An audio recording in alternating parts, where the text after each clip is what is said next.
नमस्कार साथीहरू, आज मैले लिएर आएकी छु भदौ 8 गतेको बुधबारे बसाइको यो वस्तुगत प्रश्न उत्तरहरू गोरखापत्रद्वारा राखिएको होला है। विश्व स्वास्थ्य संगठन WHO ले मंकी पक्सको भेरिएन्टहरूको नामाकरण के गरेको छ? Congo basin clade, clade 1, clade 2A र क्लेड 2B।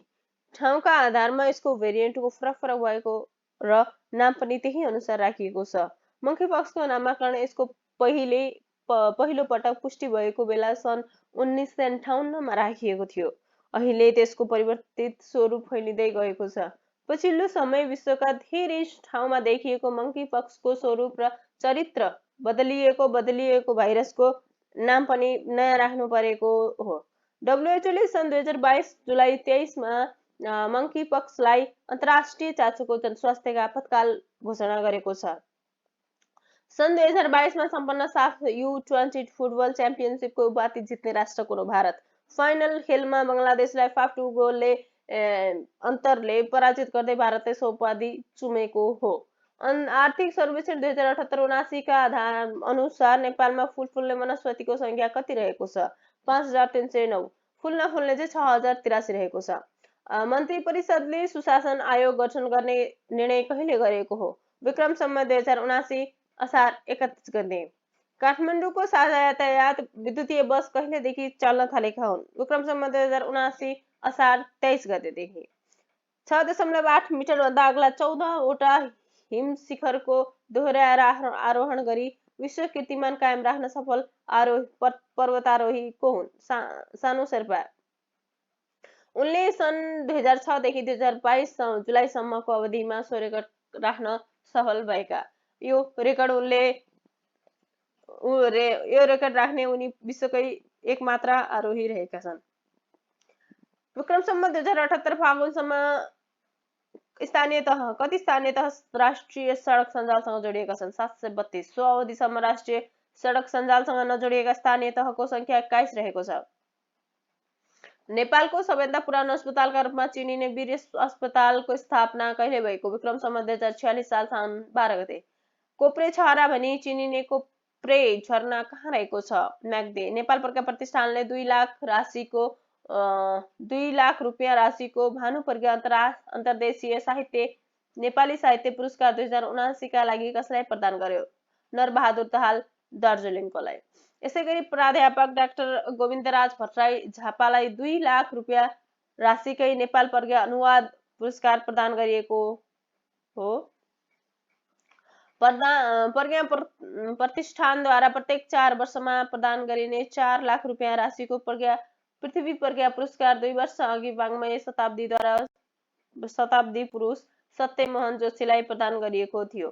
प्रत्येक वर्षमा प्रदान गरिने 3000 अमेरिकी डलर राशिको नेपाल प्रज्ञालंकार 2 वर्ष अघि चीनका प्राध्यापक वाङ हङवेईलाई प्रदान गरिसकेको छ।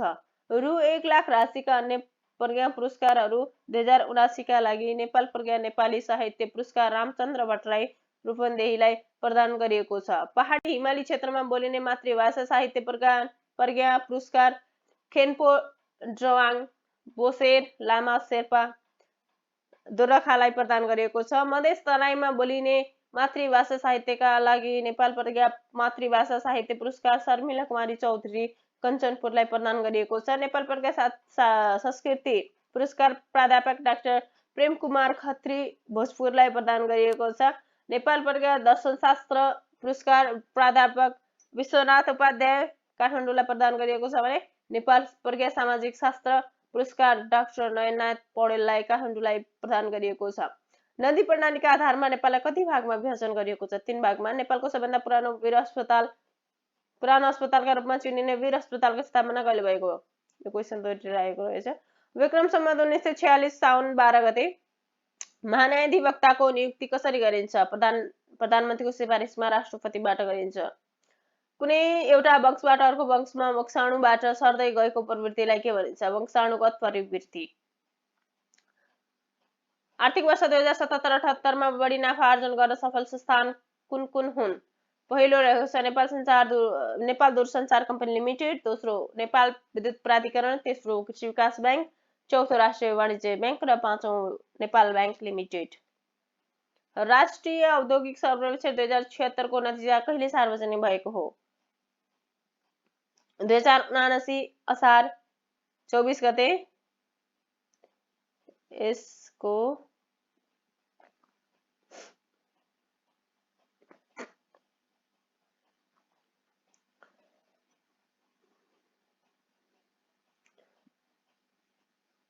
यसमा सञ्चालनमा रहेका जम्मा उद्योग 60,185 रहेका छन्। औद्योगिक उत्पादन क्षेत्रमा चाहिँ 56,611, खानी तथा उत्खनन क्षेत्रमा 356, विद्युत ग्यास वाफ तथा वातानुकूल सेवा क्षेत्रमा 994, पानीको आपूर्ति ढल निकास फोहोर मैला व्यवस्थापन र त्यसको उपचारात्मक क्रियाकलापका क्षेत्रमा 2224 वटा रहेका छन्। उद्योग प्रतिष्ठानमा संलग्न व्यक्तिको संख्या। उद्योग प्रतिष्ठानमा संलग्न व्यक्तिको जम्मा संख्या 4,91,224 रहेको छ। खानी तथा उत्खनन क्षेत्रमा 6,885 रहेको छ। औद्योगिक उत्पादन क्षेत्रमा 4,44,964 रहेको छ। विद्युतीय ग्यास तथा वातानुकूल क्षेत्रमा 21,593 रहेको छ। पानीको आपूर्ति ढल निकास फोहोर मैला व्यवस्थापन र त्यसको उपचारात्मक क्रियाकलापको क्षेत्रमा 18,185 रहेको छ। उद्योग प्रतिष्ठानमा संलग्न व्यक्तिको संख्या भन्नाले प्रतिष्ठानमा सक्रिय रूपले कार्यरत व्यवसायी तथा साझेदार, बेतलबी पारिवारिक कामदार र तलबी कामदार पर्ने। रोजगार व्यक्तिको संख्या। चारैवटा प्रकारका औद्योगिक प्रतिष्ठानमा रहेको तलबी कामदारको संख्या 3,81,687 रहेको छ। खानी तथा उत्खनन क्षेत्रमा 5,719 रहेको छ। औद्योगिक उत्पादनशील क्षेत्रमा 3,46,143 रहेको छ। विद्युत ग्यास वाफ तथा वातानुकूल सेवा क्षेत्रमा 17,238 रहेको छ। नेपालको आपूर्ति ढल निकास फोहोर व्यवस्थापन र त्यसको उपचारात्मक क्रियाकलापको क्षेत्रमा 12,587 रहेको छ। उद्योगको उत्पादन क्षमता। पूर्ण क्षमतामा चल्ने उद्योग 39.9% रहेको छ। 18.7% उद्योग प्रतिष्ठानले उत्पादन क्षमताको 75 देखि 99%